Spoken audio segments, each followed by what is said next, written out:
Make the ground shake.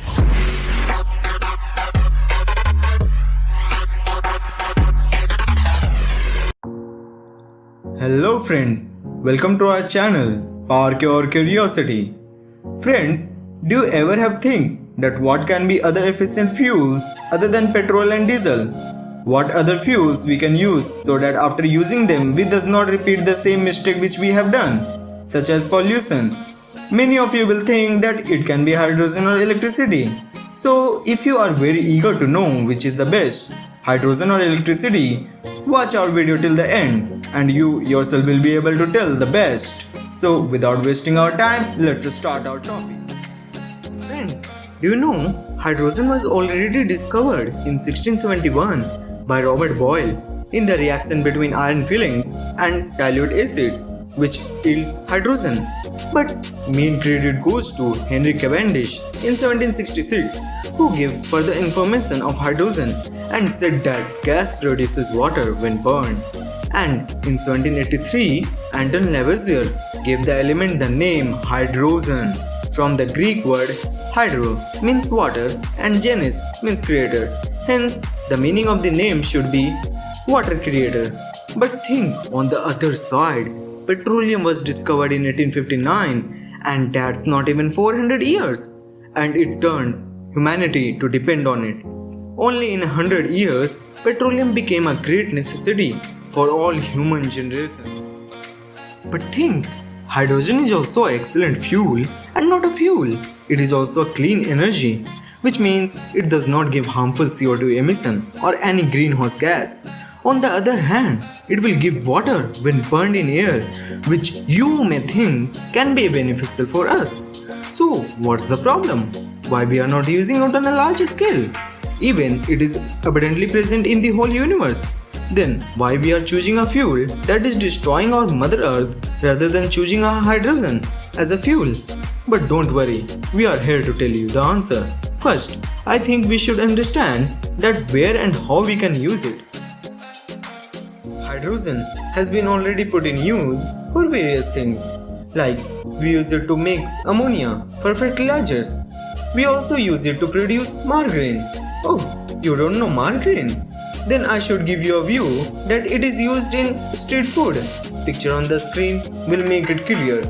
We also use it to make coolant and change unsaturated fat to saturated one, which is hydrogenation. Now, these all are the common uses of hydrogen, from fertilizers to coolant. But do we have put it into use as a fuel? After all, we can't stay long on the petroleum. We have to find an alternative so that we can show our faces to upcoming generation. Also, instead of using a mother destroyer, we should use a mother savior. And I think that hydrogen can overthrow the petroleum and take his place.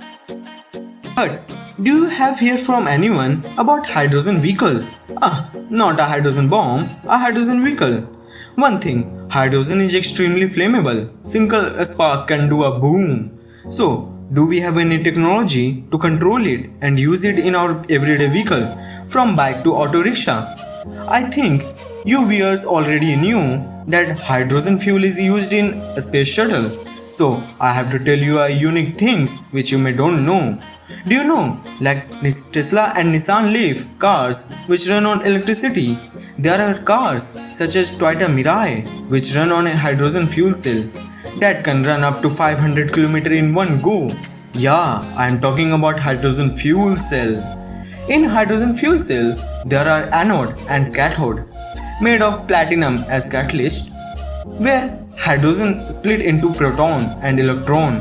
Electron flow and produce electricity by which car runs, and hydrogen proton react with the oxygen and make water as a waste product.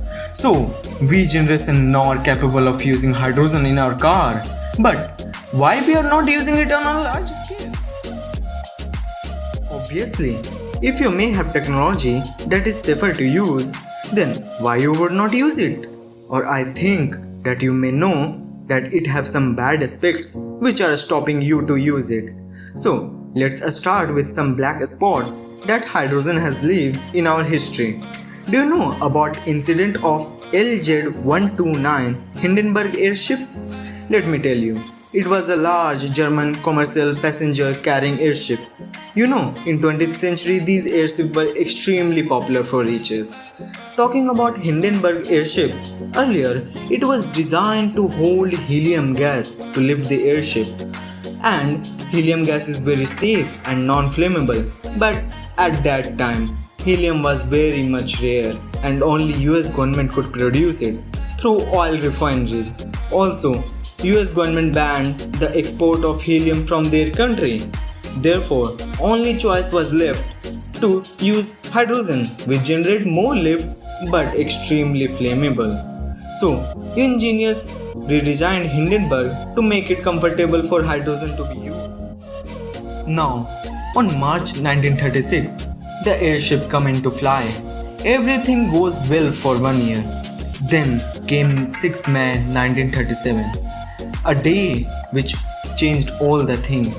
Weather was very bad, clouds were extremely black, full of rays, spitting thunder, winds were blowing fast, and Hindenburg, already 12 hours late, reached Lakehurst Naval Air Station to land. While attempting to land, the tail of the Hindenburg was sinking to the earth, giving a sign of hydrogen leak. At last, Hindenburg blast. 36 were dead out of 97 people. It doesn't even take a minute and Hindenburg changed into ashes. Near the air station, there were already news reporters which filmed all the incident. A link of real footage of Hindenburg blast is given in description box. The cause of the blast was due to a lightning sky and electrostatic force. A single spark burned the largest flying object world had ever seen. The footage of this incident were on TVs. People now start getting the worry about safety risk of hydrogen airship. Hydrogen airship was banned after this incident. So we can observe that what a hydrogen can do. But don't think that only this problem is just stopping us to use hydrogen fuels on a large scale. We all know that hydrogen is abundantly present in universe. Even the universe is made from this gas. So you will think that we can have no problem in getting this gas. But you are wrong, because being a very light gas, it escapes from our Earth atmosphere. There are few natural hydrogen gas reserves. Most of the gas come from industry, where they use a process called a steam reforming. This involves the production of hydrogen using natural gas. In this process, hydrogen is removed from hydrocarbon at very high temperature. The following equation will make it clear. As you can observe, this process yields carbon dioxide and carbon monoxide, extremely hazardous for us and our nature. So, with hydrogen gas, carbon dioxide also come as a gift, a zero profit to us and our nature. And if we use it on a large scale, natural gas will be exhausted. Now, at last, a more bigger problem than anything else we have discussed so far.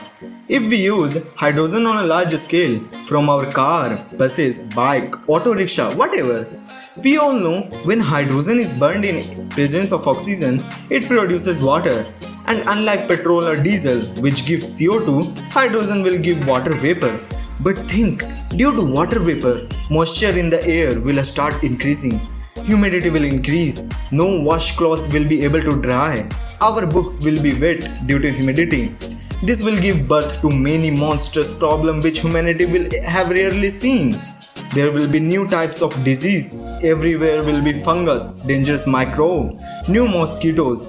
We will always be wet. Humanity will feel like they are taking bath every hour, minute, second of the day for centuries. Now, think, really we should use hydrogen fuels? Is hydrogen a clean energy?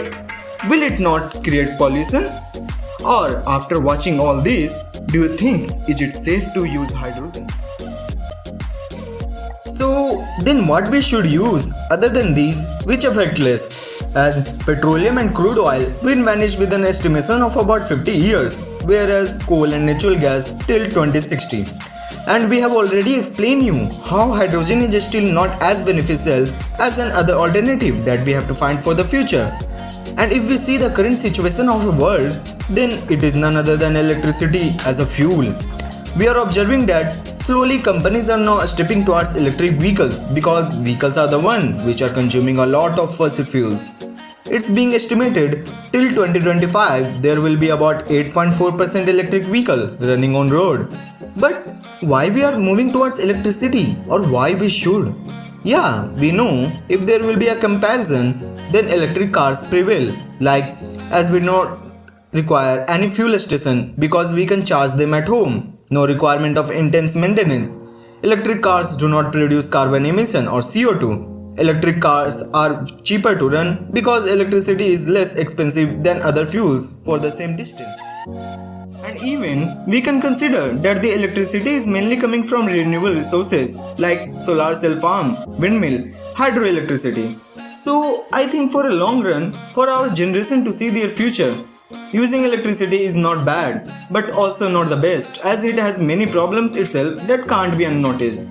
But we know why we humans are because we will research, develop or discover new methods to preserve our mother earth and us. Even hydrogen is enough itself, but this is not the correct time or we are lacking with the technology which will provide the actual potential of hydrogen. But till then, tell us in the comment box that what are your own views regarding the fuel of the future. And that's wrap up to our video. I hope we have ignited your thoughts. If you really learned something new, then you can smash the like button. And do you want such informative videos, you can subscribe our channel.